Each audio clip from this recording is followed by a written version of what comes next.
Hello students, today we are going to start one important chapter of class 12, chemical kinetics. इसका क्या significance है थोड़ी देर में आ रहा है, नाम से ही क्लियर है. केमिकल आप लोग जानते ही हो. And kinetics word arise from the Greek word kinesis. इसका मतलब होता है मूवमेंट. मतलब chemical movement. Chemical means chemical substances का मूवमेंट का इस चैप्टर में हम लोग स्टडी करेंगे. ठीक है. Till now for any chemist क्या क्या जरूरी हो सकता है इस बात को आप जाने. तो हमने पहले पढ़ा थर्मोडायनेमिक्स. थर्मोडायनेमिक्स में हमने पढ़ा whether any process is spontaneous और नॉट. मतलब कोई केमिकल सब्सटेंस का फॉर्मेशन खुद से होगा, हो सकता है या नहीं हो सकता है, क्या क्या फैक्टर्स हैं, ये हम लोगों ने थर्मोडायनेमिक्स में डील किया. उसके बाद केमिकल इक्विलिब्रियम में हमने डील किया extent of a reaction. Extent कितना रिएक्शन बनेगा, क्या एक्सटेंट होगा प्रोडक्ट का, कितना रिएक्टेंट का होगा, ये सब हम लोगों ने केमिकल काइनेटिक्स के बारे में डील किया. Third most important factor which we are going to study is rate of reaction. अब यही मतलब नहीं रह जाएगा कि बनना, जैसे मान लो डायमंड का कन्वर्जन ग्रेफाइट में, ये आपको पता है कि कन्वर्जन थर्मोडायनेमिक्स चैप्टर पढ़ने के बाद आप लोग ये एबल हुए कि conversion of diamond into graphite is possible. बहुत अच्छी बात है, ये बहुत खराब बात है ये तो आप सोचो. लेकिन आप लोग खूब डायमंड खरीदते हैं, बहुत महंगा है. ऑल ऑफ यू नो ये बहुत प्रीशियस है, बहुत कॉस्टली है, बट फिर भी आप उसको खरीदते हैं. मान लो तुम अपनी गर्लफ्रेंड के लिए खरीदे और कल को वो ग्रेफाइट बन जाए, तो डायमंड क्यों खरीदोगे? ग्रेफाइट ही दे दोगे ना, जाके बोलोगे कि वो डायमंड ही तो दिए थे, ग्रेफाइट आज बन गया. इतना महंगा फिर रहता नहीं.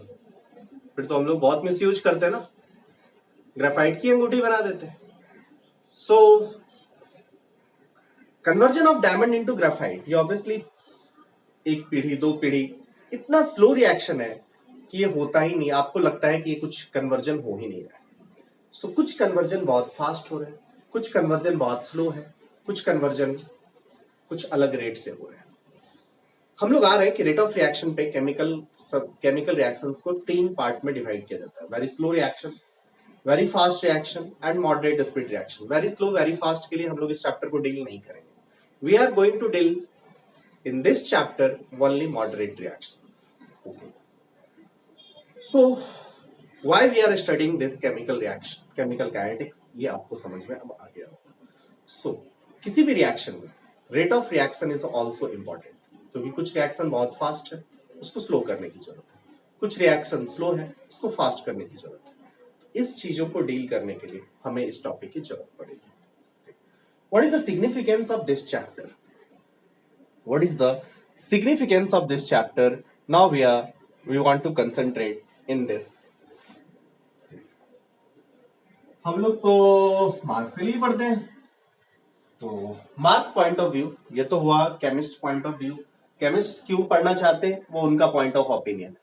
हमारा पॉइंट ऑफ ओपिनियन मार्क्स तो बताओ. So we are going to tell you marks distribution of this topic.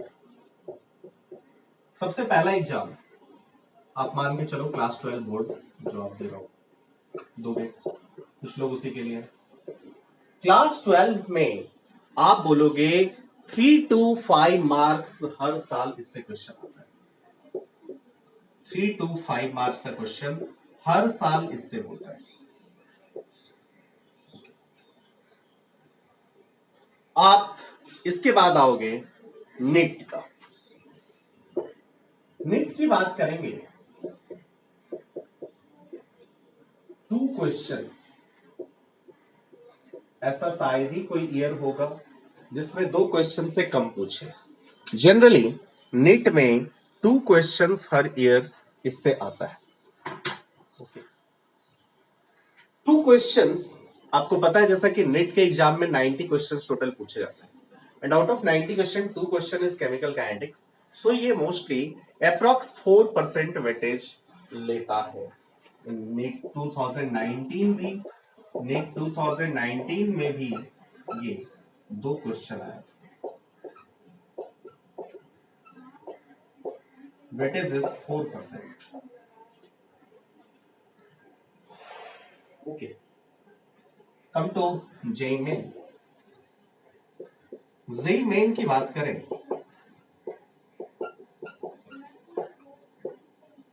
Again JEE main में आपको पता है now it's 25 question, you will gate average 1 question. जैसे आप जेई मेन 2019 की बात करें तो 8 पेपर्स में 8 क्वेश्चन टोटल लगभग आए। सो जेई मेन में भी 1 क्वेश्चन अप्रॉक्स आने की बात है, और यदि 1 क्वेश्चन तो यहां भी अप्रॉक्स ये 4% आता है। In case of JEE advance बहुत इंटरेस्टिंग है। इन 2019 की बात करेंगे आप जेई एडवांस्ड में, मार्क्स डिस्ट्रीब्यूशन जेई एडवांस की बात करें इस चैप्टर की तो बड़ा इंटरेस्टिंग है भैया। जेई एडवांस में 2019 की बात करें तो इससे 8.06% वेटेज था, 8.06% वेटेज केमिकल काइनेटिक्स से था, and it is highest among all chapters, it is highest among all chapters of chemistry. So J advance में तो बारिश हुई थी इस क्वेश्चन की, मतलब सोच लो 11% अराउंड चाहिए कट ऑफ के लिए, 8% केवल केमिकल काइनेटिक्स से था। इन 2018 आप बोलोगे एक साल हुआ, उससे पहले कम पूछा होगा, नो, इन 2018 में भी 5.83% था। 2018 का ये डाटा मैं आपको दे रहा हूं। So this chapter is very important.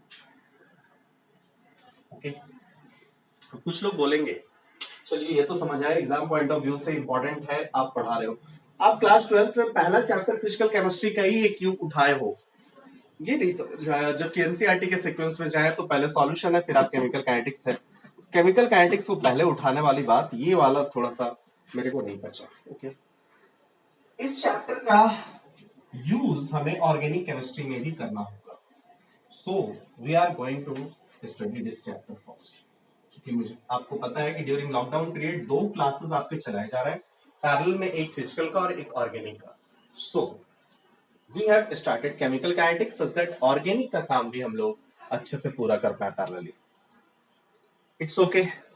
So during this discussion आपको केमिकल काइनेटिक्स का पता तो चला कि क्या वेटेज। अब इस चैप्टर को हम लोग पढ़ना स्टार्ट करते हैं।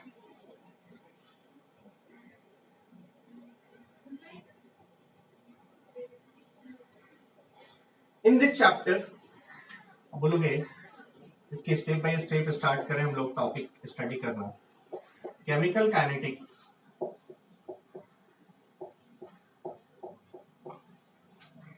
Is branch of physical chemistry,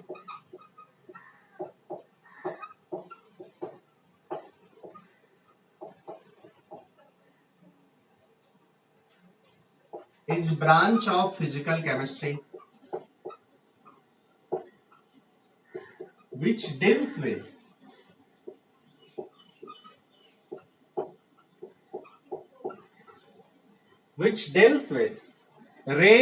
rates of chemical reaction।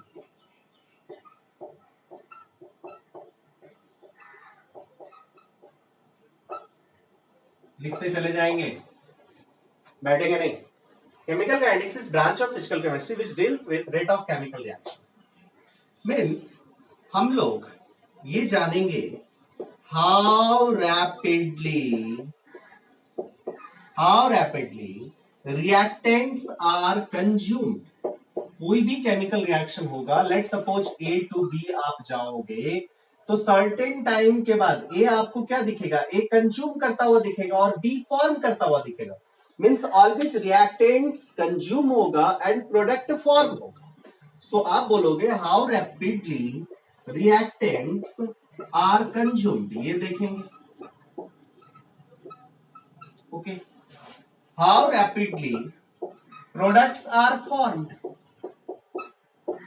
ये भी देखेंगे इस टॉपिक में हम लोग। How rapidly products are formed.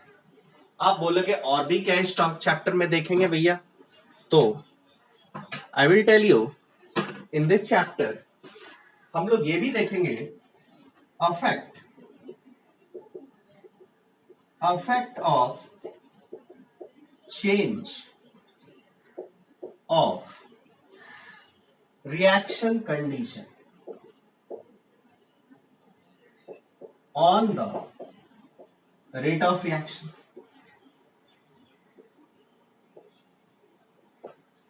जैसे आप प्रेशर चेंज, कंसंट्रेशन चेंज, इन सब थोड़े थोड़े चेंजेस लाने के बाद रेट ऑफ रिएक्शन कैसे एक उस पे अफेक्ट डालते हैं, ये भी हम लोग देखेंगे।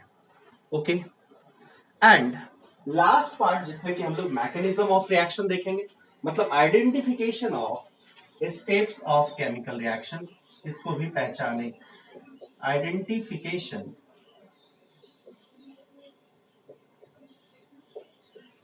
Of steps of reaction. इस चैप्टर में इतनी चीजें हम लोग डील करते हैं। Identification of steps of reaction, जो कि हम लोग बोलेंगे mechanism of reaction.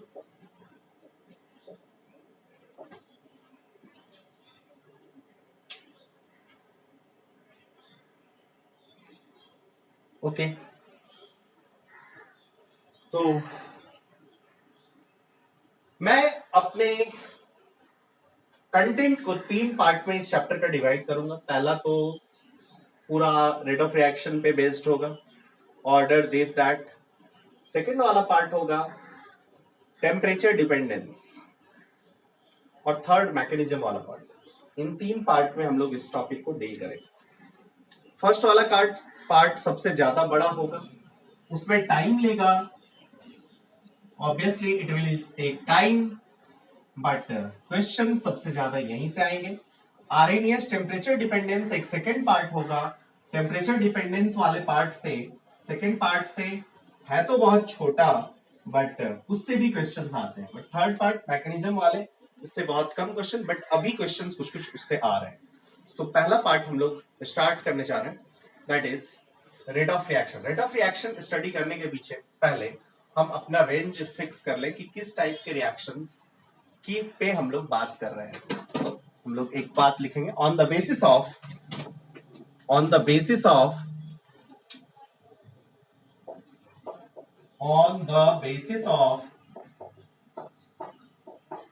rate of reaction, on the basis of rate of reaction,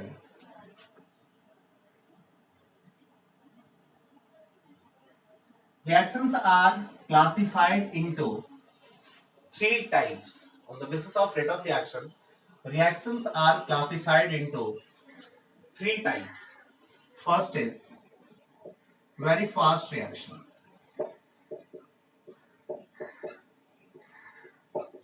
मतलब इस टाइप का जो रिएक्शन होगा, very fast reaction. What do you mean by this? जैसे मान लो आयनिक रिएक्शन हो गया, ए पार्ट आयनिक रिएक्शन भी, आयनिक रिएक्शन आर सो फास्ट। इसी में जैसे प्रेसिपिटेशन ही उठा लिया, जैसे आप मान लो AgCl ले लो, NaNO3 ले लो, दोनों का एक्सेस, सॉरी AgNO3 ले लो, AgNO3 एक्वस प्लस NaCl ले लो, ये दोनों को ले लो, तुरंत आपको AgCl का PPT मिलेगा और NaNO3 मिलेगा। This is ionic reaction. जैसे आपने मिलाया आपको PPT मिल गया। मींस आपको चेंज इन ऑब्जर्वेशन, जो यहाँ पे जो चेंजेस होंगे, केमिकल चेंजेस या जो मूवमेंट हुआ, उसको ऑब्जर्वेशन आप कर ही नहीं पाओगे, इतना फास्ट है। एसिड बेस रिएक्शन ले लो, न्यूट्रलाइजेशन रिएक्शन ले लो, सेम कहानी। In case of neutralisation reaction भी जस्ट आपने एसिड और बेस दिया, ये सॉल्ट का फॉर्मेशन कर लेगा। एग्जांपल ही ले लो, HCl प्लस NaOH लेंगे, HCl aqueous,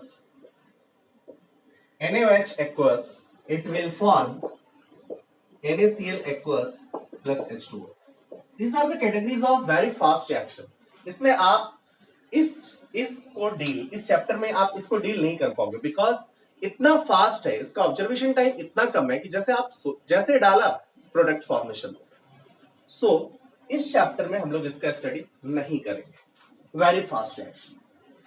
next is second is very slow reaction.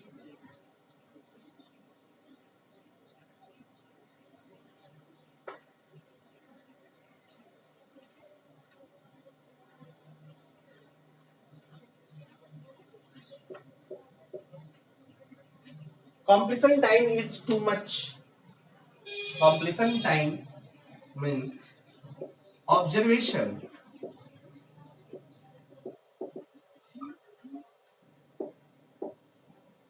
will take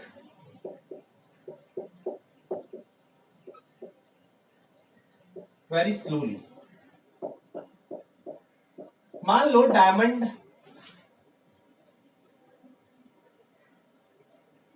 मतलब आप लेट सपोज डायमंड का ग्रेफाइट में कन्वर्जन है भैया, हम तो रहेंगे नहीं, हम तो नहीं देख पाएंगे कि डायमंड ग्रेफाइट में कन्वर्ट किया, तो क्या इसमें ऑब्जर्वेशन करेंगे?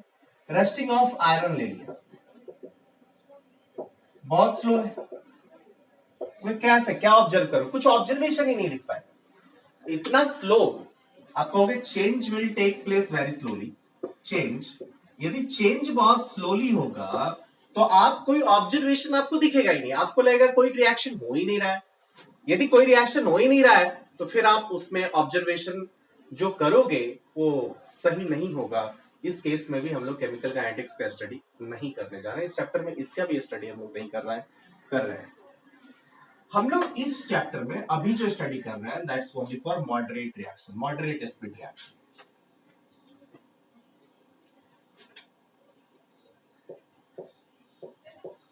Third part moderate speed reaction. इसी को हम लोग, इसी टाइप के रिएक्शन को हम लोग केमिकल काइनेटिक्स में स्टडी करने जा रहे हैं, जैसे hydrolysis of sugar.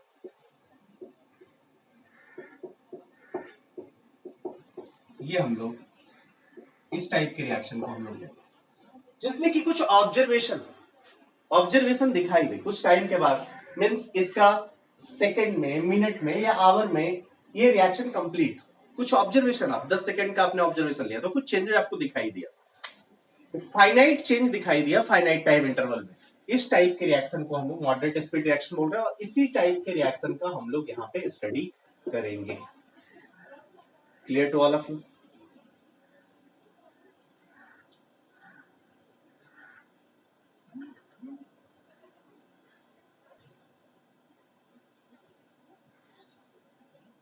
Now students, we are going to define some terms related to rate of reaction or chemical kinetics. कैसे आप कहो?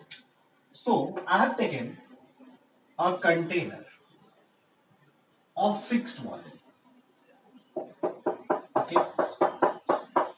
इसमें हमने दो टाइप के सब्सटेंस ले लिए, A एंड B, एंड जो केमिकल रिएक्शन हो रहा है ना वो A प्लस 2B2C हो रहा है। Let us assume a hypothetical reaction जिसमें कि A और B दो सब्सटेंस है। 1 mole of A is forming with 2 mole of B to form 1 mole of C।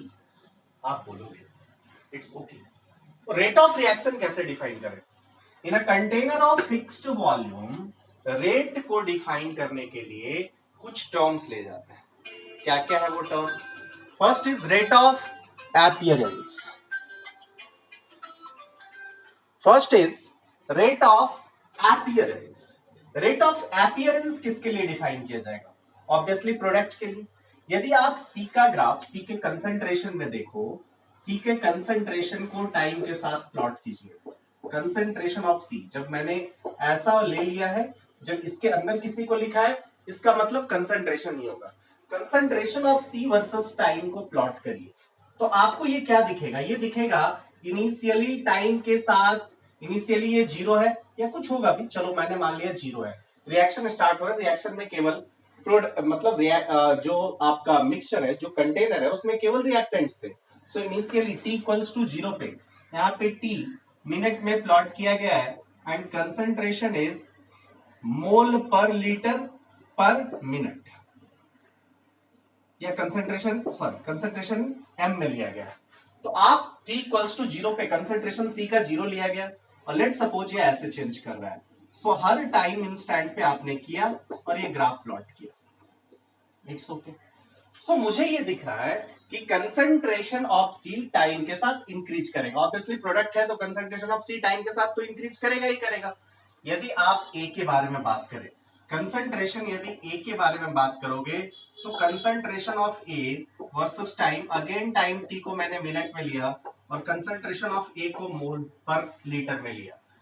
सो आपको ये दिखेगा कि इसका कुछ पार्टिकुलर टी इक्वल्स टू 0 पे कुछ कंसंट्रेशन होगा, इनिशियली कुछ होगा ए, और ये टाइम के साथ डिक्रीज करेगा।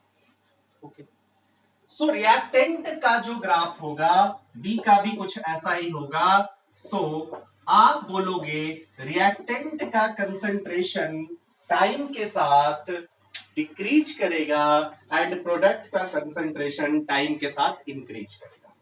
ये तो क्लियर हुआ। ओके, तो अब दो वर्ड मैं डिफाइन करना चाहता हूं, that is what, rate of appearance, and second word which we want to define is rate of disappearance. एक में क्या डिफाइन किया, rate of appearance. Rate of appearance किसको डिफाइन करोगे, जो अपीयर होगा, means rate of appearance is defined for products and rate of disappearance is defined for reactants. तो A and B के लिए रेट ऑफ डिसअपीयरेंस डिफाइन कर रहे हैं एंड सी के लिए हम लोग रेट ऑफ अपीयरेंस डिफाइन कर रहे हैं। लेट अस सपोज इफ मैं लिखूं the rate of change of मतलब रेट ऑफ अपीयरेंस डिफाइन करना चाह रहे हैं। What do you mean by rate of appearance? कितना किस रेट से ये appear हो रहा है, इससे पहले भी आपने पढ़ा है क्या, rate of change of position आपने पढ़ा है ना। पोजीशन में चेंज का क्या रेट है, एक्स के चेंज कैसे करते थे, एक्स को यदि आप पोजीशन मानते थे तो पोजीशन में चेंज के रेट को आप लिखते थे dx by dt, rate of change of position with respect to time. Rate का मतलब टाइम आप ले रहे हो यहाँ पे, rate of change of position मतलब पोजीशन में चेंज, dx by dt लिखते थे। रेट ऑफ चेंज ऑफ, यहाँ पे क्या बोल रहे हैं, रेट ऑफ अपीयरेंस। अपीयरेंस का क्या रेट है, अपीयरेंस ये दिख रहा है आपको, सी के अपीयरेंस ये दिख रहा है, और यदि इसका रेट निकालना है देन ऑब्वियसली आपको क्या लिखना पड़ेगा, D concentration of C by T. Obviously आपको यहाँ पे क्या लिखना पड़ेगा, D concentration of C by D T. Okay, whether it is positive और नेगेटिव मेरे को ये बताओ आप बोलोगे concentration of C is increasing with respect to time, so DC by D मतलब डी कंसंट्रेशन ऑफ सी बढ़ रहा है तो डीसी बाई डी तो ऑब्वियसली पॉजिटिव होगा। If concentration of C is increasing with respect to time तो इसका derivative positive ही होगा। ऐसे भी आप बोलो ना, concentration of C versus time के ग्राफ का स्लोप जो होगा यही तो डीसी बाई डी होगा। डीसी बाई डी ग्राफ का स्लोप कहीं भी देख लो, स्लोप हर जगह पॉजिटिव है कि नहीं। अब आप बोलोगे कि भैया ये डीसी बाई डी पॉजिटिव है, सो rate of formation, rate of appearance जो है वो रेट ऑफ अपीयरेंस पॉजिटिव होना भी चाहिए था, बिकॉज ये अपीयर हो रहा है तो रेट ऑफ अपीयरेंस पॉजिटिव ही होना चाहिए। हमें ये स्लोप अलग अलग टाइम पे अलग अलग दिखाई दे रहा है, means rate is not constant, actually rate is varying, rate of appearance is varying. अब जहां पे इसका स्लोप आपको ज्यादा दिखाई देगा ऑब्वियसली रेट ऑफ चेंज ज्यादा है, मतलब रेट ऑफ अपीयरेंस वहां पे ज्यादा है, मतलब कम टाइम में ज्यादा सब्सटेंस अपीयर हो रहा है। और जहां पे ये स्लोप आपको कम दिखाई दे रहा है वहां पे मतलब क्या है, टाइम ज्यादा ले रहा है कंसंट्रेशन में चेंज, मतलब देख रहे हो ये ऐसे फ्लैटर हो गया। Flatter, what do you mean bye flatter, मतलब टाइम ज्यादा टाइम में कम कंसंट्रेशन चेंज हो रहा है, मींस एपियर जो हो रहा है वो सेम टाइम इंटरवल में आप बात करो एक जगह कम रेट है और दूसरा जगह ज्यादा है, मतलब एक जगह स्लोप ज्यादा है और दूसरा जगह स्लोप कम है। तो जहां स्लोप ज्यादा है वहां कम टाइम में ज्यादा एपियर हो रहा है, या सेम टाइम इंटरवल यहां पे ले लो और सेम टाइम इंटरवल यहां पे ले लो, आप बोलोगे यहां पे कंसंट्रेशन में चेंज ज्यादा होगा, यहां पे कंसंट्रेशन में चेंज कम होगा। मतलब आप बोलोगे यदि स्लोप ज्यादा होगा तो रेट ऑफ अपीयरेंस ज्यादा होगा, और यदि स्लोप कम होगा तो रेट ऑफ अपीयरेंस भी कम होगा। सो डीसी बाई डी अब आपको समझ में आ गया होगा। सेम कहानी यहां पे चला है, इसके लिए रेट ऑफ डिसअपीयरेंस, डिसअपीयरेंस होने का रेट, ऑब्वियसली इसको यदि डिफाइन करना होगा तो D concentration of A by D define कर लिया। यदि D concentration of A by D आपने डिफाइन किया तो आप क्या बोलोगे, D concentration of A by D is positive और निगेटिव, मुझे ये समझाओ। आप बोलोगे ऑब्वियसली यहां पे दिख रहा है D concentration of A by D is negative, why, because concentration of A is decreasing, so D by D negative होने वाला है ना। अरे यहां भी स्लोप लो दिख रहा है कि नहीं, ये 90 डिग्री से ज्यादा दिख रहा है, तो ये 90 डिग्री से ज्यादा दिख रहा है तो डी बाई डी निगेटिव होगा। अब रेट ऑफ डिसअपीयरेंस निगेटिव, ये कहने का तो कोई मीनिंग होगा नहीं। रेट ऑफ डिसअपीयरेंस यदि आप निगेटिव बोल रहे हो इसका मतलब आप तो उसको अपीयरेंस नहीं, डिसअपियर नहीं, अपीयर करा रहे हो ना, लेकिन ए तो डिसअपियर हो रहा था, so rate of disappearance must be positive. So यदि रेट ऑफ डिसअपियरेंस ए के या बी के लिए डिफाइन करना है तो हमें इसको पॉजिटिव बनाना पड़ेगा, और पॉजिटिव बनाने के लिए मुझे क्या करना पड़ेगा, minus D A by D T लिखना पड़ेगा। So if rate of disappearance is written for reactants then one negative sign must be included। ये क्वेश्चन आपसे पूछ भी सकता है, why minus sign is included for rate of disappearance। what you will say, rate of disappearance के लिए negative sign include इस पूरे एक्सप्रेशन को पॉजिटिव बनाने के लिए करते हैं। what will be your answer, since concentration of A is decreasing with respect to time, या बोलोगे concentration of reactant is decreasing with respect to time, hence dr by dt will be negative, as we know that rate of disappearance for any reactant must be positive, hence to make it positive one extra negative sign is introduced। Clear है या नहीं, ये आपका clear होना चाहिए। Okay, so now हमें लिखने की जरूरत पड़ेगी। सो अभी तक हम लोगों ने जो भी डिस्कशन किया, इस डिस्कशन से ये पता चला कि भैया एक फिक्स्ड वॉल्यूम के कंटेनर में हम लोग फिक्स्ड वॉल्यूम वाले कंटेनर में चीजों को डिफाइन कर रहे हैं। एक फिक्स्ड वॉल्यूम वाले कंटेनर में हम लोग केमिकल रिएक्शन करा रहे हैं, और उस केमिकल रिएक्शन के लिए हम लोग दो टर्म अभी यहां पे डिफाइन किए हैं। First is rate of disappearance, first is rate of disappearance. ठीक है, ये किसके लिए डिफाइंड होगा, इसको हम लोग आज के बाद बोलेंगे ROD, रेट ऑफ डिसअपियरेंस। ये किसके लिए डिफाइंड होगा, it is defined for reactants, तो दिक्कत नहीं, it is defined for reactants. अब रिएक्टेंट्स के लिए कैसे डिफाइन करेंगे, सिंपल सी बात, रेट ऑफ डिसअपियरेंस जो डिफाइन करोगे, आपने पहले rate of change of position, तो उसमें क्या बोला था, average rate of change of position and instantaneous rate of position. Same कहानी यहां भी, average rate of disappearance and instantaneous rate of disappearance. It can be defined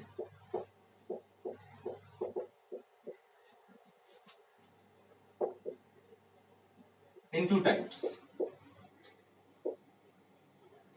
First part, average rate of disappearance।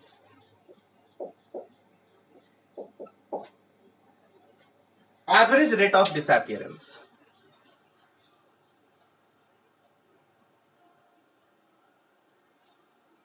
First is average rate of disappearance. Average rate of disappearance obviously आप क्या define करोगे, ए के लिए यदि हम define करें तो ये ऑलवेज एक टाइम इंटरवल में होगा, T1 यहां पे T2। So average rate of disappearance of A, let suppose आप डिफाइन करते हो, तो आपको एक टाइम इंटरवल में डिफाइन करना पड़ेगा। वो क्या होगा, T1 से T2 टाइम इंटरवल के बीच एवरेज रेट ऑफ डिसअपियरेंस क्या होगा। ठीक है, बहुत अच्छी बात है। Average rate of disappearance minus delta A, delta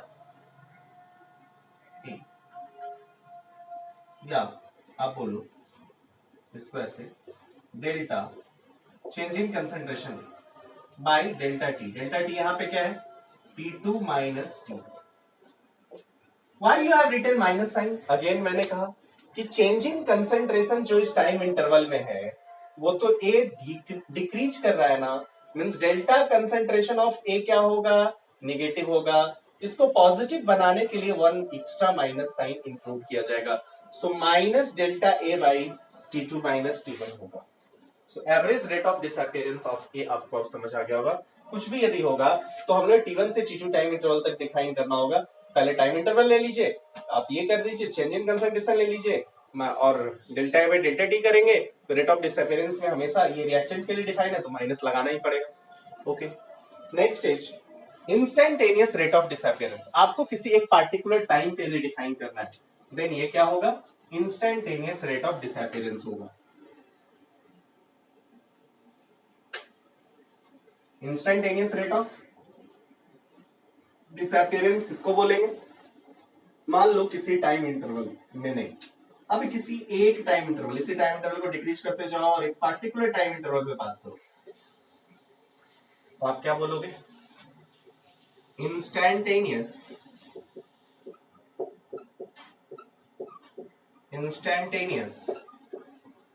rate of disappearance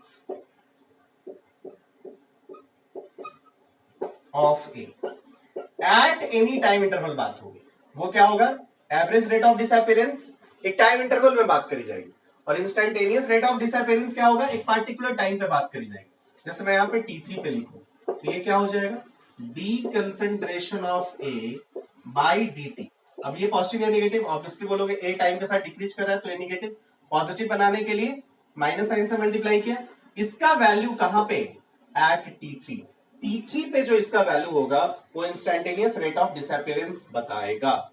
instantaneous rate of disappearance का फॉर्मूला होगा माइनस डी बाई dt, और आप टाइम इंटरवल t को पुट करते जाइए, T1 पे चाहिए T1 पुट कीजिए, T2 को चाहिए T2 पुट कीजिए, T3 पे चाहिए T3 पुट कीजिए, you will get instantaneous rate of disappearance.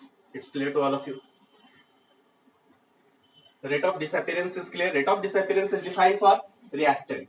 Rate of disappearance में दो टाइप का होगा, average rate of disappearance and instantaneous rate of disappearance. Average rate of disappearance is defined for an interval of time. Instantaneous rate of disappearance is defined for any fixed time, means any specific time पे आप एक time instant पे आप instantaneous rate of disappearance define करोगे. Same for rate of appearance. Rate of appearance की बात करोगे तो rate of appearance is defined for किसके लिए बात करेंगे, ऑब्वियसली प्रोडक्ट के लिए बात करोगे। सो प्रोडक्ट के लिए आप यहाँ पे ग्राफ देखोगे उसका ग्राफ कुछ आपको टाइम के साथ इंक्रीमेंट दिखाई देगा, कुछ ऐसा मान लो। Clear to all of you? So what you will write, rate of appearance, it is defined for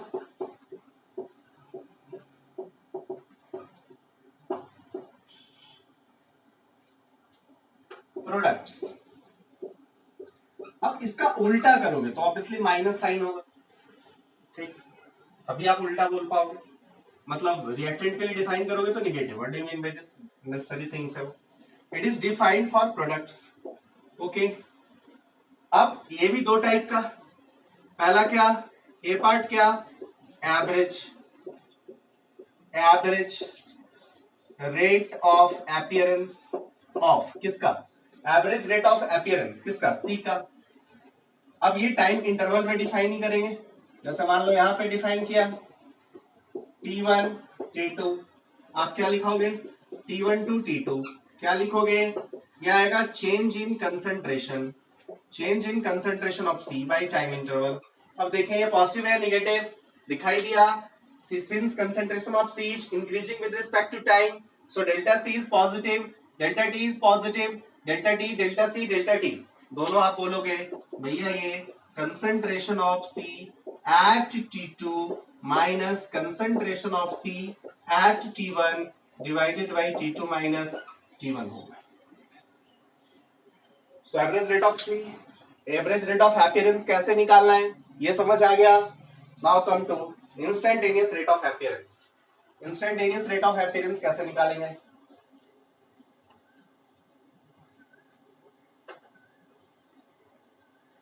फिर वैसे ही इसी टाइम इंटरवल को बहुत कम कर दो,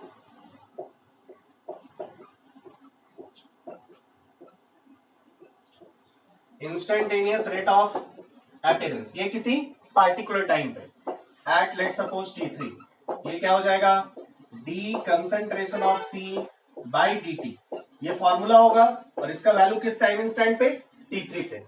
तो किसी टाइम पे आपको चाहिए तो instantaneous rate of appearance at T3 बोलोगे dC/dA T3। So till now हम लोगों ने जो चीज पढ़ा, रिएक्टेंट्स के लिए दो टाइप का rate of disappearance, average rate of disappearance, instantaneous rate of disappearance. Product के लिए दो टाइप का rate of appearance, average rate of appearance and instantaneous rate of appearance. Okay, now इसको थोड़ा डिफाइन करते हैं क्वेश्चन के तरीके से इसको थोड़ा डिफाइन करते हैं। चलिए,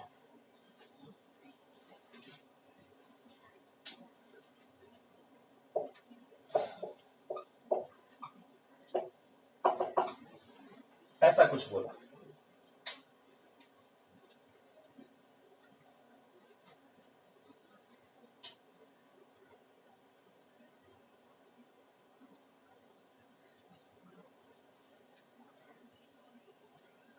आपसे लिखा,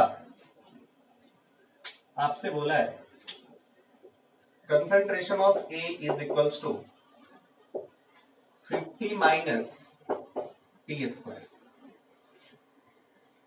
यूनिट अपना उस ढंग से है, ठीक है।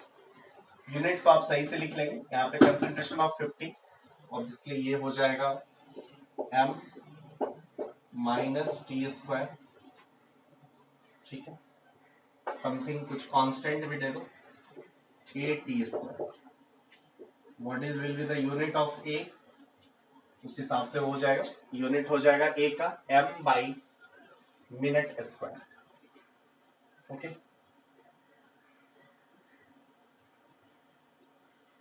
चलिए, अब आपको कैलकुलेट करना है।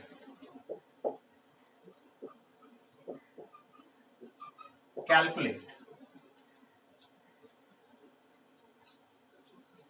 Average rate of disappearance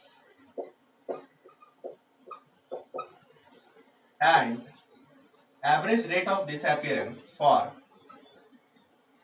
A at during time interval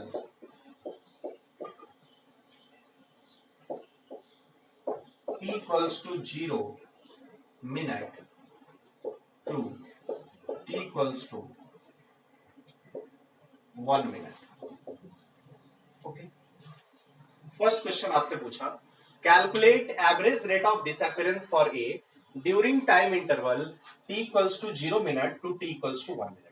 1 minute and 0 minute के बीच एवरेज रेट ऑफ डिसअपीयरेंस क्या होगा, ये आपको निकालना है। बहुत आसान है, मैंने यहाँ पे बोला कंसंट्रेशन है, m क्या लिखा हुआ है, m इज मोलरिटी, मोल पर लीटर है ये, m इज मोल पर लीटर। क्यों आपने दिया है, अरे ये सब कुछ करेक्ट होने के लिए। a, अब a का मैं क्वेश्चन में ही डाटा दे देता हूं।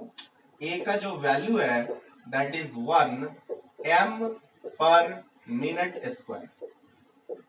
आप बोलोगे ऐसा क्यों दिया, ऑब्वियसली इस क्वेश्चन को सब कुछ करेक्ट करने के लिए। ये मोल पर लीटर में कंसंट्रेशन है तो मोल पर लीटर में ही होना चाहिए, और इधर कैंसिल करोगे t को मिनट में लोगे तो आ जाएगा ये मोल पर लीटर में, इसको किया। ओके, सो सॉल्व करें हम। हमसे पूछा क्या है, एवरेज रेट ऑफ डिसअपीयरेंस किसका, एक ही एक प्रोडक्ट है तो एवरेज रेट ऑफ डिसअपीयरेंस ही पूछेगा। रिएक्टेंट के लिए तो average rate of disappearance, reactant के लिए रेट ऑफ डिसअपीयरेंस ही पूछेगा। यहाँ पे एवरेज रेट पूछा है मतलब टाइम इंटरवल होना चाहिए, ऑब्वियसली टाइम इंटरवल है। सो आप या तो ग्राफ बनाओ या आपको क्या चाहिए, delta A by delta T. A कितना से डिक्रीज किया, जरा देखते ए कितना से डिक्रीज किया। अब at t equals to 0 minute, t equals to 0 यहाँ पे पुट किया तो क्या आ गया, ये 0, ये पूरा 0 हो गया। कंसंट्रेशन ऑफ ए 0, ये क्या हो गया 50 m, ठीक है। हमें जब भी एवरेज रेट चाहिए तो 0 मिनट पे कंसंट्रेशन चाहिए, 1 मिनट पे कंसंट्रेशन चाहिए, तो हमें चेंज पता चल जाएगा, टाइम इंटरवल पता है, हमारा एवरेज रेट आ जाएगा। Okay, next at t equals to 1 minute, t equals to 1 minute, what is the concentration, आप बोलोगे concentration of A at t equals to 1, t equals to 1 पे कितना हो गया, 1 पुट करो, 1 पुट किया तो ये क्या आ गया, यहां से 50 m और यहां से क्या आ गया ये तो 1 है, 1 m पर minute square into 1 minute square, ये कैंसिल हो गया, that is 49 m। So 1 minute के बाद ये 49 m हो गया। Clear to all of you?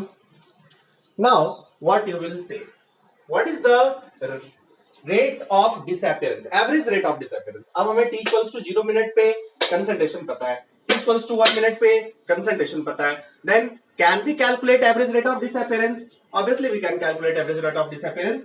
Then average rate of disappearance क्या हो जाएगा? आप बोलोगे average rate of disappearance of, इसी को हम लोग आरओडी भी बोल देते हैं, ऑफ ए, क्या हो जाएगा? इज इक्वल्स टू चेंज कितने से किया? 1 m से किया। टाइम इंटरवल कितना था? 1 मिनट था। तो ये कितना आ गया? 1 m पर minute. Clear to all of you? So यहां से एक और चीज पता चला कि delta A by delta T, मतलब अभी तक जो भी रेट ऑफ डिसअपियरेंस पढ़े हो, रेट ऑफ रिएक्शन जितना, रेट ऑफ डिसअपियरेंस या रेट ऑफ अपीयरेंस, जो भी चीज आप पढ़े हो, उन सब का यूनिट क्या हो जाएगा? ऊपर में कंसंट्रेशन होगा, कंसंट्रेशन इनटू टाइम इनवर्स होगा, टाइम का जो भी यूनिट लेना है। Clear? First question should be clear to all of you. Next question which I want to discuss with all of you, same question के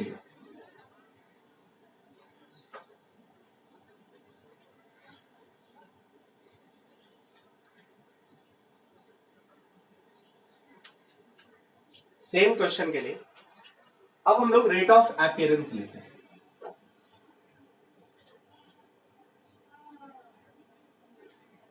ए नहीं, अब बी का। मैंने क्वेश्चन में थोड़ा चेंज किया। Question number 2, calculate average rate of appearance for B during time interval t equals to 0 minute to t equals to 1 minute. Okay, कैसे निकालेंगे? बहुत सिंपल है ना।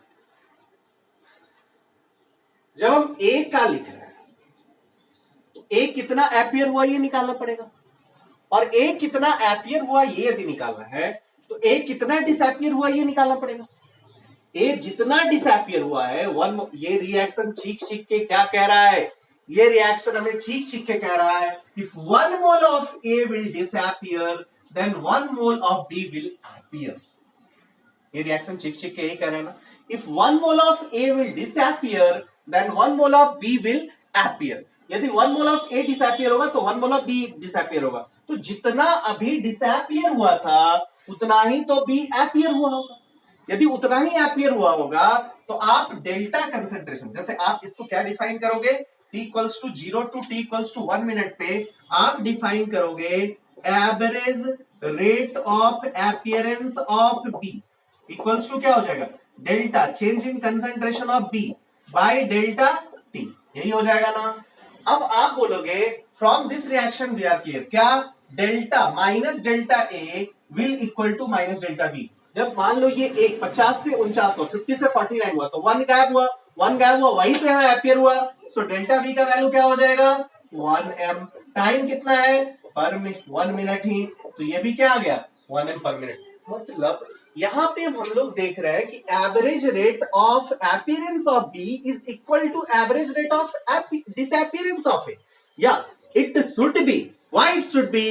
बिकॉज इन दोनों का स्टोइकियोमेट्रिक कोएफिशिएंट सेम है। यदि स्टोइकियोमेट्रिक कोएफिशिएंट सेम है तो जितना से ये डिसअपीयर हुआ होगा उतना ही से ये अपीयर हुआ होगा। ये बिल्कुल क्लियर है। जितना से ये डिसअपीयर हुआ होगा उतना ही से ये अपीयर हुआ होगा। अब ये जितना से डिसअपीयर हुआ उतना ही से यदि अपीयर होगा तो आप कहोगे बिल्कुल भैया जितना इसका रेट ऑफ डिसअपीयरेंस होगा उतना ही, मतलब उतने टाइम में, जितने टाइम में इतना ये डिसअपीयर होगा उतने ही टाइम इंटरवल में उतना ही वो अपीयर होगा। तो नीचे डेल्टा टी भी सेम होगा और ऊपर वाला भी सेम होगा। सो एवरेज रेट या एवरेज रेट ऑफ डिसअपीयरेंस बोलो या एवरेज रेट ऑफ अपीयरेंस बोलो, यदि स्टोइकियोमेट्रिक कोएफिशिएंट होगा सेम तो ये दोनों सेम ही रहना है। Clear to all of you? Let's suppose यहीं पे यदि स्टोइकियोमेट्रिक कोएफिशिएंट अलग होता, ये 2a होता, ये b होता, तो आप बोलते हैं इफ 2 टाइम्स ये जितना डिसअपीयर हुआ होगा मतलब ये क्या कहता कि 2 मोल ऑफ ए यदि डिसएपियर होगा तो 1 मोल ऑफ बी एपियर होगा। स्टोइकोमेट्रिक कोएफिशिएंट तो यही बोलता है ना, 1 mole of A will form 1 mole of B, मतलब 1 मोल ऑफ ए यदि डिसएपियर हुआ तो यहाँ पे 1 मोल ऑफ बी एपियर होगा। क्लियर? यदि इसको स्टोइकोमेट्रिक कोएफिशिएंट मैं बोल दूं 2a 2b, इसका मतलब क्या हो जाएगा, 2 मोल ऑफ ए यदि डिसएपियर हुआ तो 1 मोल ऑफ बी एपियर होगा। Clear to all of you? इसका मतलब क्या हो जाएगा, 2 मोल ऑफ ए डिसएपियर हुआ तो 1 मोल ऑफ बी एपियर होगा। तो उस टाइम इंटरवल में यदि 2 मोल ए गायब हो गया तो 1 मोल बी ही एपियर हुआ, मतलब इसका रेट ऑफ डिसएपियरेंस ज्यादा, ये ज्यादा गायब हो रहा है और ये कम बन रहा है, मतलब ये 2 मोल गायब हो रहा है तो ये 1 मोल फॉर्म कर रहा है। सो इन दोनों का रेट जो होगा वो स्टोइकोमेट्रिक कोएफिशिएंट के रेशियो में होगा। जिसका स्टोइकोमेट्रिक कोएफिशिएंट ज्यादा होगा उसका रेट भी ज्यादा होगा, जिसका स्टोइकोमेट्रिक कोएफिशिएंट कम होगा उसका रेट ऑफ अपीयरेंस, उसका रेट ऑफ अपीयरेंस और डिसअपीयरेंस में कम होगा वो। क्लियर?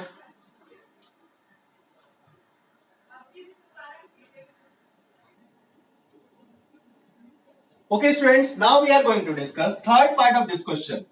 थर्ड पार्ट क्या बोलेंगे आप? सिंपल सी कहानी है भैया, थर्ड में थोड़ा चेंज किया, एवरेज की जगह अब क्या किया, इंस्टेंटेनियस। ओके, नाउ क्या करना होगा, एक टाइम देना होगा, इंस्टेंटेनियस टाइम।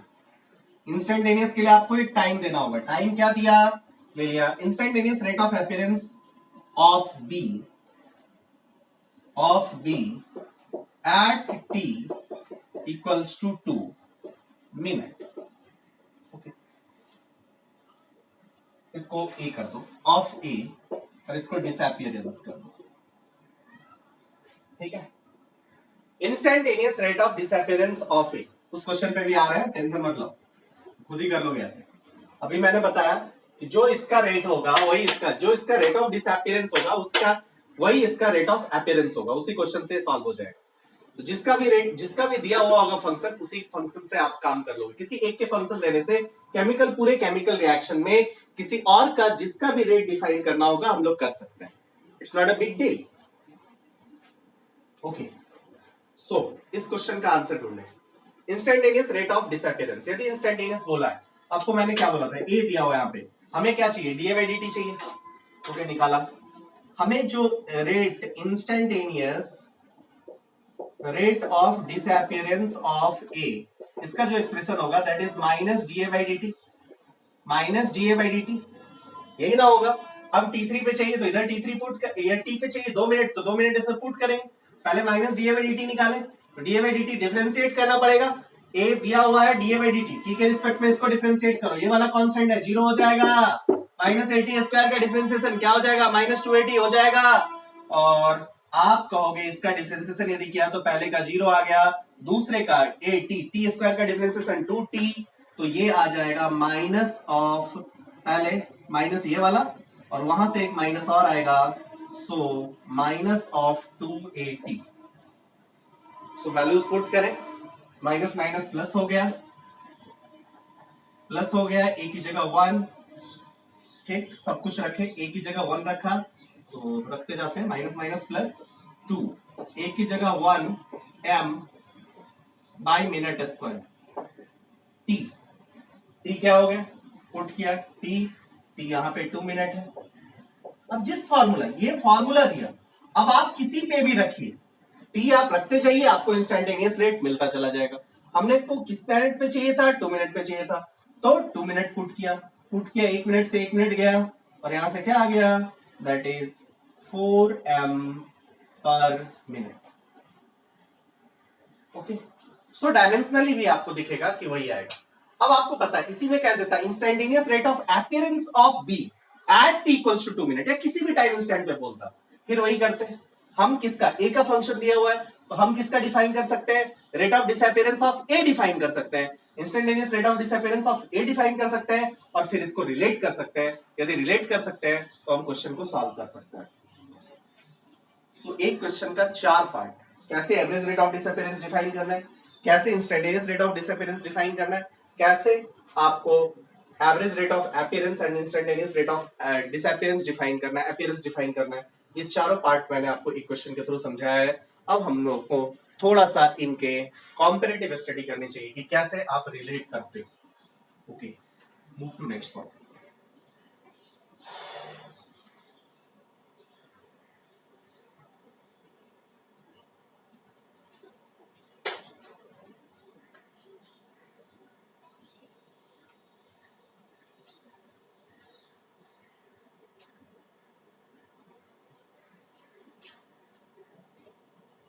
चलिए, सो पहला क्वेश्चन जो हम लोग बात करें, मतलब ये आगे का जो कॉन्सेप्ट बात करें, let suppose in a fixed volume container we have taken N2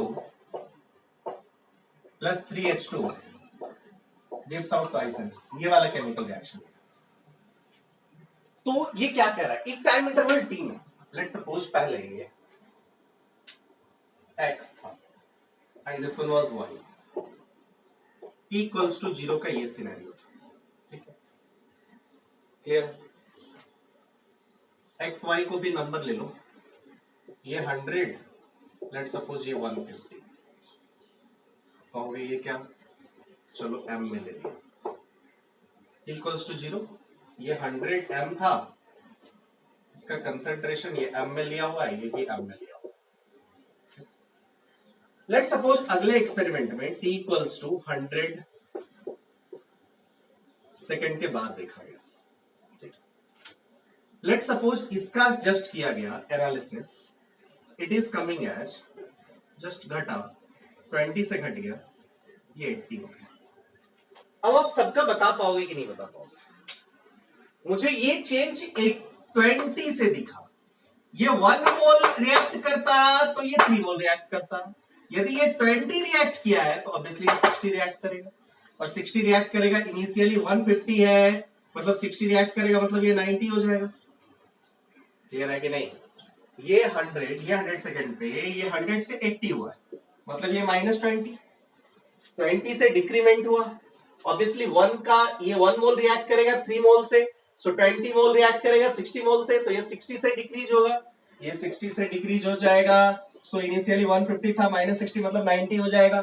अब चले व्हाट अबाउट NH3, NH3 के बारे में बात करें, क्या लग रहा है आपको, सो आपको दिखेगा यदि ये 1 मोल एपियर होगा, ये 1 मोल डिसएपियर होगा, तो ये 2 मोल एपियर होगा, ये 20 मोल से यदि डिसएपियर हुआ है तो ये 40 मोल एपियर होगा। सो यदि आपको एक कोई दे दिया, यदि एक कोई भी आपको पता है तो सब आप लिख सकते हो, एक में जस्ट चेंज देखा तो बाद बाकी सबका हम लोग ने कर लिया। ओके, ये 20 से डिक्रीज हुआ, ये 60 से डिक्रीज हुआ, ये 40 से इंक्रीज हुआ, सब स्टोइकोमेट्रिक कोएफिशिएंट से ही बात चला ना, ये x से डिक्रीज होगा तो ये 3x से डिक्रीज होगा और ये 2x से इंक्रीज होगा, मींस रेट ऑफ डिसअपीयरेंस पहले बात करें, यदि rate of disappearance of N2 और H2 की बात करें तो ये 1 डिसअपीयर हो रहा है तो ये 3 डिसअपीयर हुआ, ये H डिसअपीयर हो रहा है तो ये 3x डिसअपीयर हो रहा है, मतलब जितना से ये डिक्रीज करेगा उसका ट्रिपल टाइम्स ये डिक्रीज करेगा। सो दोनों को यदि इक्वेट करने की बात यदि आप करोगे तो इक्वेट कैसे कर पाओगे, मैं यदि बात करूं dN2 by dt, rate of change of N2 यही है ना, dN2 by dt, और यदि मैं बात करूं dH2 by dt की, तो कौन ज्यादा तेजी से डिक्रीज कर रहा है, आप बोलोगे ये x से डिक्रीज कर रहा है तो ये 3x से डिक्रीज कर रहा है, सो हमें ज्यादा तेजी से H2 डिक्रीज करता हुआ दिख रहा है, क्लियर, H2 ज्यादा तेजी से डिक्रीज करता हुआ दिख रहा है, ये कितना ज्यादा तेजी से डिक्रीज कर रहा है, ये 3 टाइम्स मोर है, इन दोनों को यदि इक्वेट करना है तो ऑब्वियसली जो ज्यादा है उसको डिवाइड करना पड़ेगा, मतलब ये 1/3 होगा कि नहीं होगा। अब हमें पता है कि dN2 by dt is also negative, dH2 by dt is also negative, तो इक्वल करने में तो कोई दिक्कत नहीं हुई, लेकिन इन दोनों को यदि रिलेट करना है, चलो इन दोनों को भी रिलेट कर लेते हैं। आप बोलोगे dN2 by dt, ये जितना से डिसअपियर होगा उसका डबल टाइम्स ये अपियर होगा, ये जितना से डिसअपियर हो रहा है उसका डबल टाइम्स ये अपियर हो रहा है, so what you will write, if I want to equate these two expressions, then what we will write, dN2 by dt and d NH3 by dt, sure, this one d, whether dN2 by dt is negative or positive, आप बोलोगे dN2 by dt is negative, whether dNH3 by dt is negative or positive, it is positive. इन दोनों को equate करना है, दोनों को positive बनाया। अब ये क्या दोनों सेम है या अलग है, बोलो।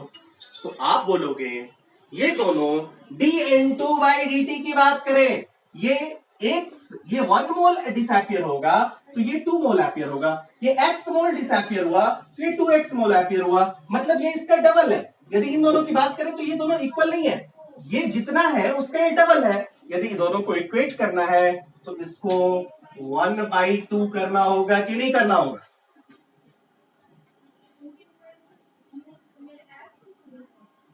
Clear है? Clear to all of you? So if you want to disappear, means आप यदि इसको करें 1/2 टाइम्स तभी। अब यदि इन तीनों को इक्वेट मैं करना चाहूं, सो यदि इन तीनों को इक्वेट करना चाहूं, यहां भी माइनस लगाया, यहां भी माइनस लगाया। अब minus dN2/dt minus 1/3 dH2/dt minus 2N2/dt 1/2 dNH3/dt। So we can define it. कैसे डिफाइन करेंगे? बहुत आसान है, इन तीनों को इक्वेट करने में हम लोग एबल हो गए, और हमारा जो पूरा इक्वेट करने के बाद का जो एक्सप्रेशन बना, that is minus dN2/dt will be equal to minus 1/3 dH2/dt. It is equal to 1/2 dNH3/dt. इसी एक्सप्रेशन को, ये पूरे को हम लोग बोलते हैं रेट ऑफ रिएक्शन। सो ये third term we want to define is rate of reaction. Rate of reaction का एक्सप्रेशन जस्ट स्टोइकोमेट्रिक कोएफिशिएंट देखो, स्टोइकोमेट्रिक कोएफिशिएंट देखने से ही आपको पता चल जाएगा। इसका स्टोइकोमेट्रिक कोएफिशिएंट 1 था, यहाँ भी 1 है। इसका स्टोइकोमेट्रिक कोएफिशिएंट 3 है, यहाँ माइनस 1/3 कर दिया। इसका स्टोइकोमेट्रिक 2 है, 1/2 ले लिया। रिएक्टेंट के लिए नेगेटिव साइन लिया, प्रोडक्ट के लिए नहीं लिया। ये जो एक्सप्रेशन बना, इसी को हम लोग बोलते हैं rate of reaction. Means if you have to find rate of reaction, कोई एक चीज ले लो, either you can take 1/2 dNH3/dt or you can take minus 1/3 dH2/dt or you can take minus dN2/dt, कोई भी एक ले लो, आपका काम बन जाएगा।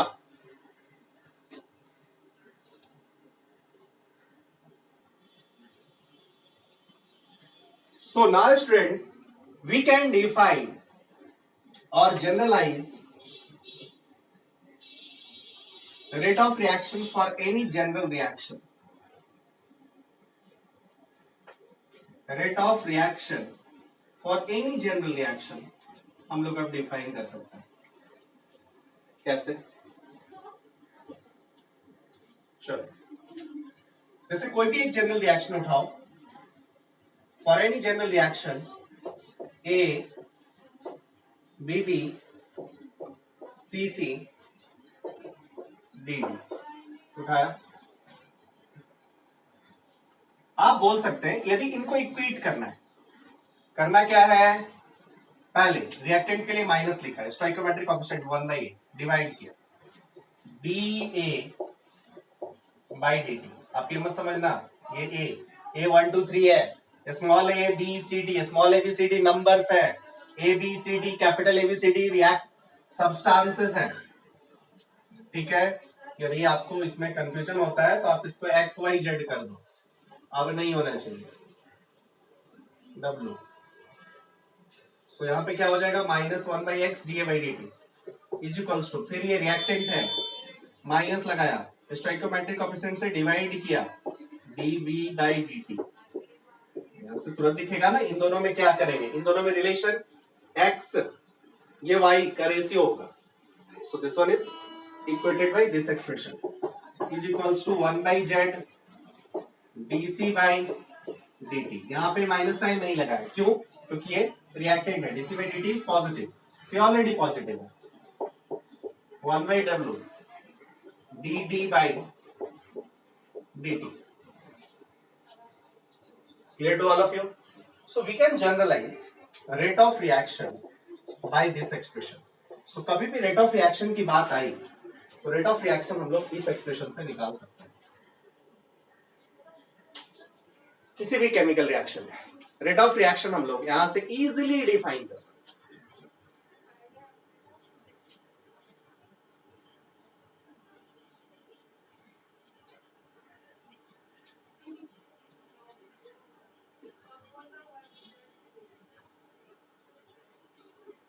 Clear to all of you? So let's start question. What is the unit of rate of reaction? यहाँ पे इक्वल टू कर देना, एक और माइनस हो. What is the unit of rate of reaction? Again, stoichiometric coefficient का unit होगा नहीं, concentration by time interval. So आप बोलोगे यूनिट इसका यदि बात करेंगे concentration time inverse. Okay, concentration का यूनिट मोल पर लीटर ले लो, टाइम इनवर्स ले लो, या मीटर क्यूब पर लीटर ले सकते हो, कुछ भी ले सकते हो. मोल पर मीटर क्यूब ले सकते हो, मोल पर डेसीमीटर क्यूब ले सकते हो, टाइम को मिनट सेकंड जो भी लीजिए.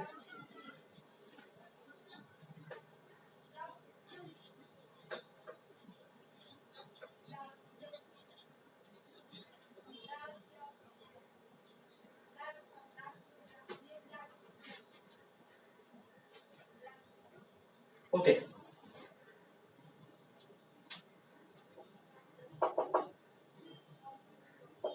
To A, 3B, 4C. चलिए, कंसंट्रेशन ऑफ ए को लिखा, कंसंट्रेशन ऑफ ए को लिखा है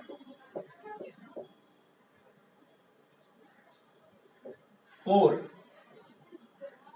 जो एक बात बताओ, ये पॉजिटिव होगा या निगेटिव होगा? हाँ, मतलब इसका ये डिक्रीज करेगा, तो इसका स्लोप तो निगेटिव होना चाहिए. थोड़ी देर बात समझ आ जाएगी.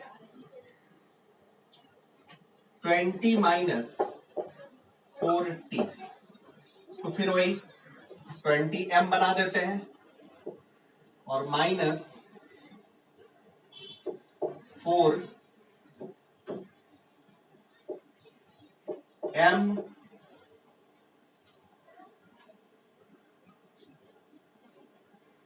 बाई मिनट, और ये टी लिख दिया. ये कांस्टेंट हो गया अपना. ठीक है. So you have to calculate. First calculation जो तुमको करना है, calculate average rate of disappearance of A and B at t during interval में बात करेंगे, एवरेज है तो during t equals to 1 minute and t equals to 4 minute. Second question, calculate average rate of appearance of C during t equals to 1 minute and t equals to 4 minute. Clear है? Next is third question, calculate instantaneous rate of disappearance at t, disappearance किसके लिए? of A and B, दोनों के लिए, at t equals to 2 minute. Fourth, calculate rate of reaction at t equals to 1 minute. ये 4 question, एक और हो सकता था बट मैंने उसको हटा दिया. 5 क्वेश्चन का सबसेट होगा. अभी तक के डिस्कशन में यही इन्वॉल्व है, इसको हम लोग इजीली कर सकते हैं. चलिए, average rate of disappearance of A and B during t equals to 1 minute and t equals to 4 minute. चलते हैं हम लोग, कैसे करेंगे?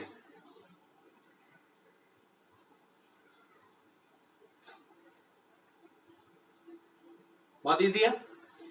पहले वही काम किया ना, 1 minute and t equals to 4 minute. At 1 minute t equals to 1 minute, concentration of A क्या हो गया?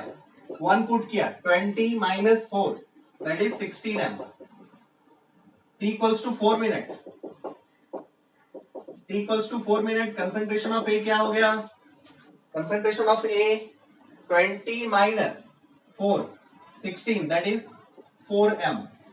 सो average rate of disappearance A का कितना हो गया, ए का average rate of disappearance, so average rate of disappearance of A का expression क्या हो जाएगा, माइनस लिया, कितना से डिसअपीयर हुआ है, 16 से 4 चला गया है तो 12 m से डिसअपीयर हुआ है, कितना मिनट में डिसअपीयर हुआ है, 1 मिनट और 4 मतलब 3 मिनट में डिसअपीयर हुआ है। सो माइनस 12/3 दिस इज 4, ये माइनस 12 होगा, so this one is 4 m पर minute. Clear to all of you?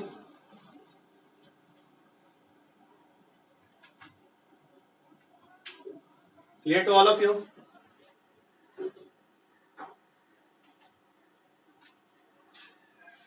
Next, average rate of disappearance of B. Average rate of disappearance निकाले B का, तो A जितना डिसअपियर हुआ इसी से तो करना होगा ना। अब हमें फॉर्मूला तो A के लिए दिया हुआ है ना, तो हमें क्या करना होगा, A के स्टोइकियोमेट्री से इसको रिलेट करना होगा। चलिए ए कितना डिसअपियर हुआ है, ए आपको दिखा 16 m से 4 m हो गया है, ए 16 m से 4 m हो गया, means A is disappeared by 12 m। सो अब यही से निकाला क्या, यदि ये 2 m डिसअपियर होगा तो ये 3 डिसअपियर होगा, ये 1 डिसअपियर होगा तो 3/2 डिसअपियर होगा, ये 12 डिसअपियर होगा तो कितना हो जाएगा, 12 into 3/2 that is 18।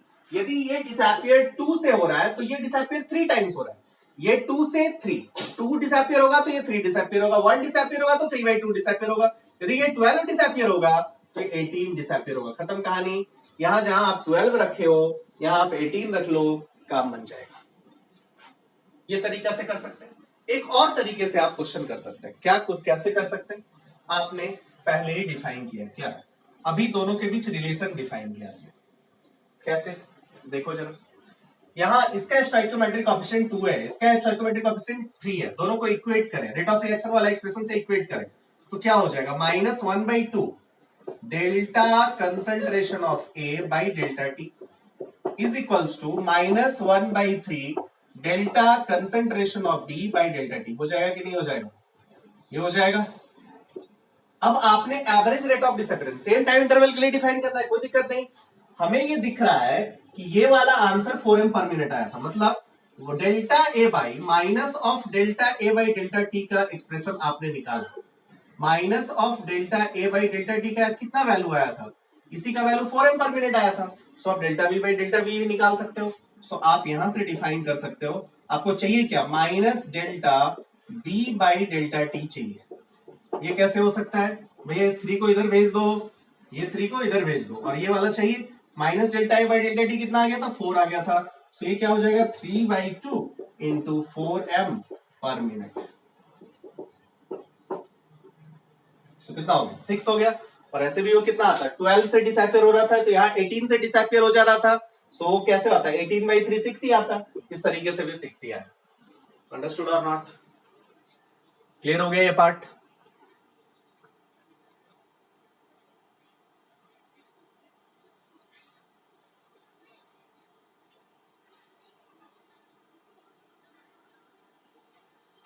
Now next question. Rate of appearance की बात करें सेम इंटरवल, क्लियर? फिर वही जितना इसका डिसअपियर हुआ है उसका डबल, या फिर आप देखो ये कितना से डिक्रीज हुआ है, 12 से, ये 12 से डिक्रीज हुआ है, ये 12 से डिक्रीज हुआ तो ये 24 से इंक्रीज होगा, 2a 4c, मतलब इसका 2 मोल डिसअपियर हुआ तो इसका 4 मोल अपीयर हुआ। सो आप क्या बोलोगे, इसका डबल रेट होगा, इसका डबल रेट होगा, मतलब आंसर भी डबल होगा, इसका आंसर 8 m पर मिनट हो जाएगा। सेम टाइम इंटरवल में हम लोग बात कर रहे हैं इसलिए ऐसा कर पा रहे हो। यदि डिफरेंट टाइम इंटरवल में देता तो क्या करते, कोई दिक्कत नहीं था। डिफरेंट टाइम इंटरवल में देता तो उस टाइम इंटरवल के पहले कंसंट्रेशन ऑफ ए को डिफाइन करते, कंसंट्रेशन ऑफ ए में डिक्रीमेंट देखते, फिर हम लोग डिफाइन करते। बी और सी का नोन नहीं है, इसलिए हमें जब भी डिफाइन करना होगा तो ए के रिस्पेक्ट में ही करना होगा। Next, instantaneous rate of disappearance of A and B at t equals to 2 minute. कोई बात नहीं, ए का दिया हुआ इंस्टेंटेनियस के लिए आपको क्या डिफाइन करना है, instantaneous rate of disappearance. So define कीजिए, instantaneous rate of disappearance of A.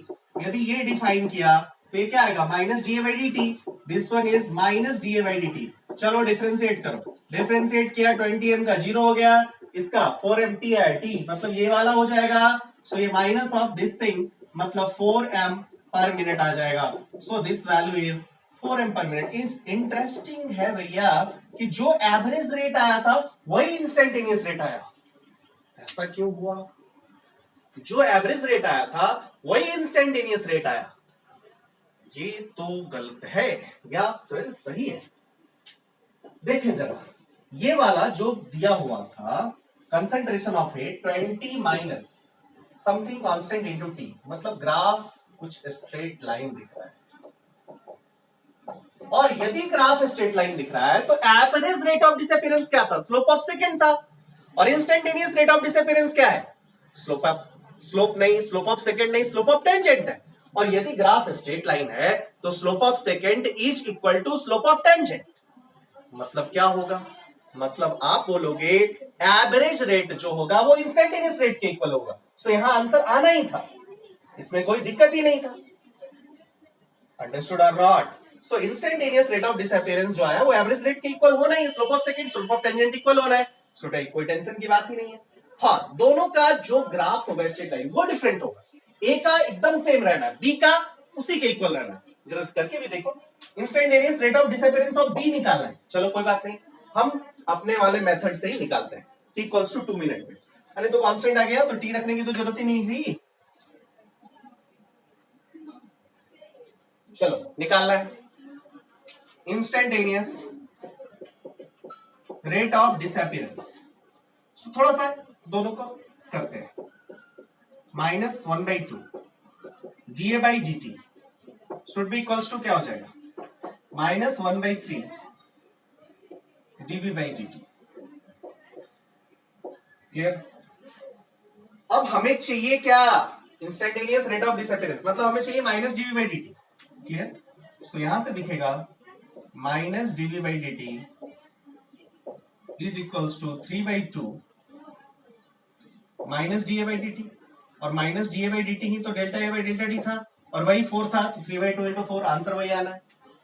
So straight line होने के कारण एवरेज रेट ए का जो भी आ रहा है, एवरेज रेट कहीं किसी भी इंटरवल ऑफ टाइम में निकालो और किसी भी इंस्टेंट ऑफ टाइम पे ए का निकालो, average rate of A will be always equals to instantaneous rate of A. Why? Because this is linearly varying, ये एक स्ट्रेट लाइन है। उसके बाद average rate of disappearance of B for any time duration will be always equal to instantaneous rate of disappearance for any instant of time.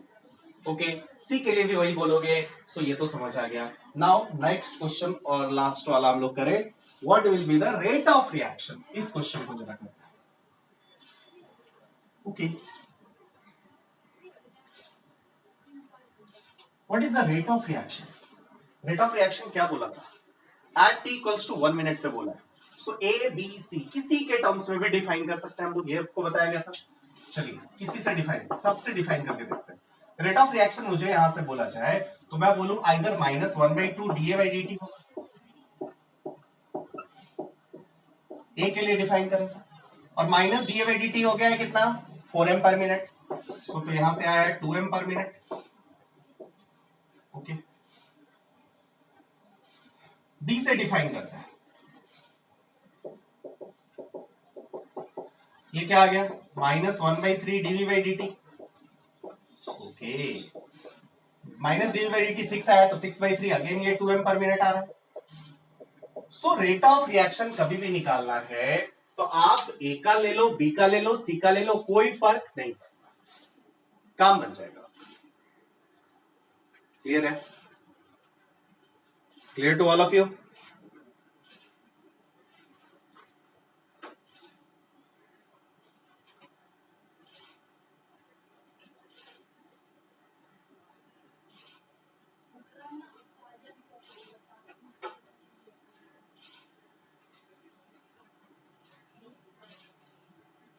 Move to next question.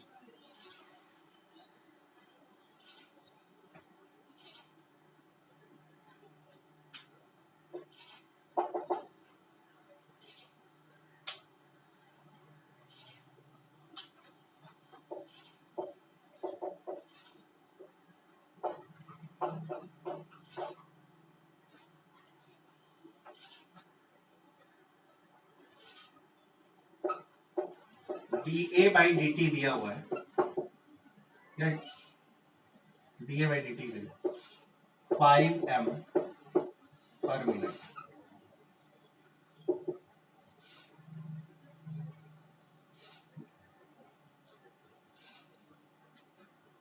At t equals to 5 minutes. Calculate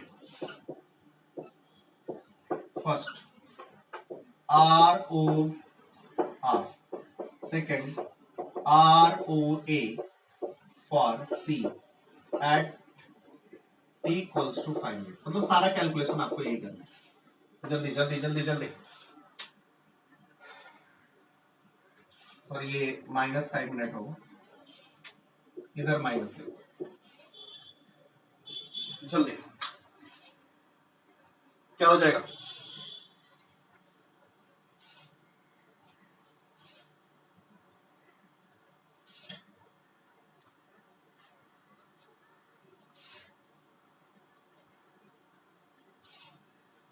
क्या दिखेगा आपको?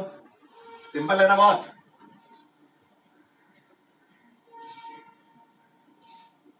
ROR देखना है, ROR देखना है, rate of reaction आपको देखना है. अब ये dA by dt दे रहा है, मतलब आपको इंस्टेंटेनियस रेट ऑफ डिसअपियरेंस दे रहा है. कब? जब ये -dA by dt हो. सो यहां से हम लोग डिफाइन कर सकते हैं instantaneous rate of disappearance of A is equals to कितना? 5m पर मिनट. लिख सकते हैं. हमें चाहिए rate of reaction. Rate of reaction के लिए क्या हो जाएगा? ए का जो है उसका हाफ कर दो. सो ROR is instantaneous rate of disappearance by stoichiometric coefficient, that is 2.5 m per minute. Clear है? Clear to all of you? Clear है सबको? Next चले. Rate of appearance for C at t 5 minute. Rate of appearance क्या हो जाएगा? Rate of appearance of C आपको दिख रहा है, इसका ट्रिपल है, मतलब ये क्या हो जाएगा? 5 into 3 15. बोलो. और यहां से भी दिख रहा है सब. जस्ट रेट ऑफ रिएक्शन का स्टोइकियोमेट्रिक कोएफिशिएंट से मल्टीप्लाई करते चले जाओ. सो आपको दिख जाएगा इसका 5m पर मिनट, इसका 12.5, इसका 15. तो आपको रेट ऑफ अपीयरेंस या डिसअपीयरेंस दिखता चला जाएगा. Means now you can note down. क्या नोट? नोट हम लोग क्या लिखेंगे?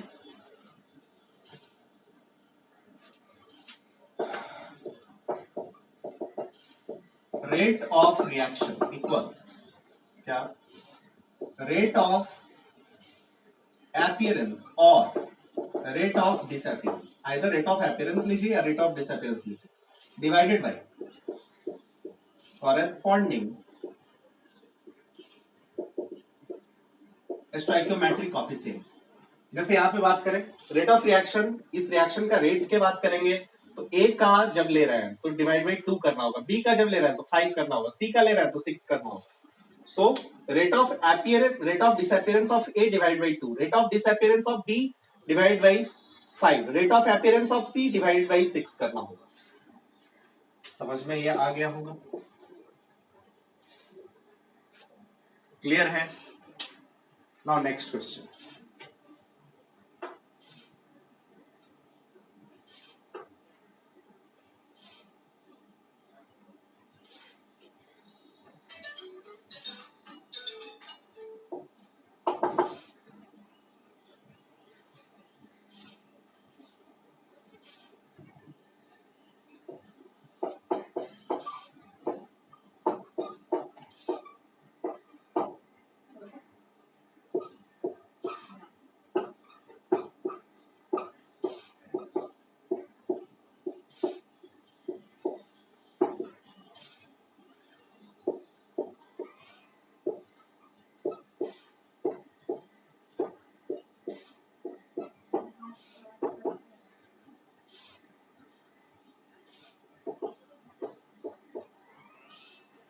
log minus dA by dt is equals to log minus dV by dt plus 0.3010.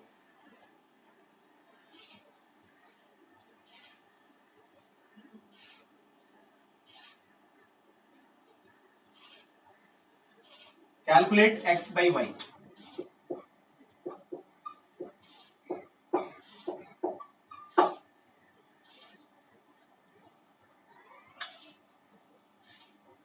चलिए,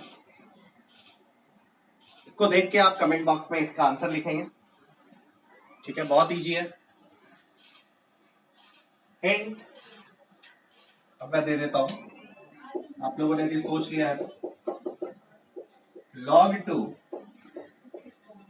0.3010 एनफ हिंट है आपके लिए।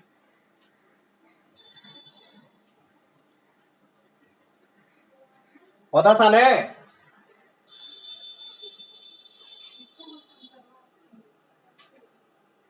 अरे यहां पे क्या करेंगे, log 2 रखेंगे, log x plus log y, log x into y होगा, एंटी लॉग लेंगे, हटाएंगे, आपको दिख जाएगा आंसर।